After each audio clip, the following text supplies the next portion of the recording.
What is discernment, and how can it become a heart-centered practice?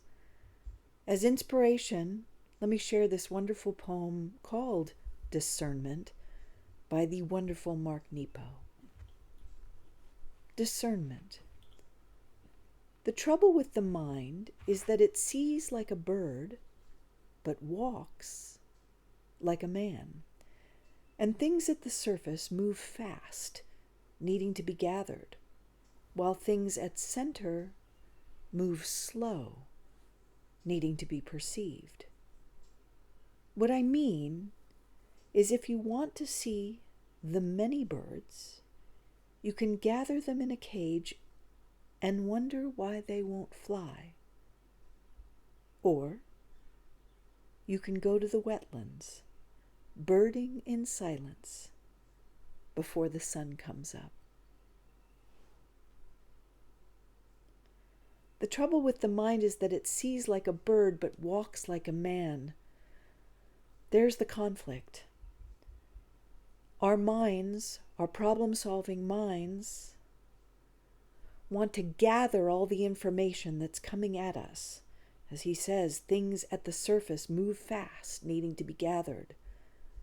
But our hearts, at the center, move slow, and perception is required. But we, when fear gets our ear, get fooled into thinking that control, safety, and security are the key. And so we gather our lives into a cage and then wonder why nothing is flying. The heart-centered practice is going to the wetlands, birding in silence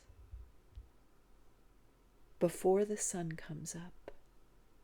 It is learning to be still and listening to the still small voice of love, speaking true to us all.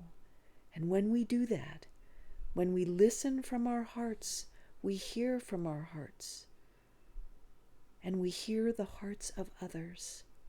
And this is how love begins to heal. And this is why heart-centered practice heals, and why it is so vital right now.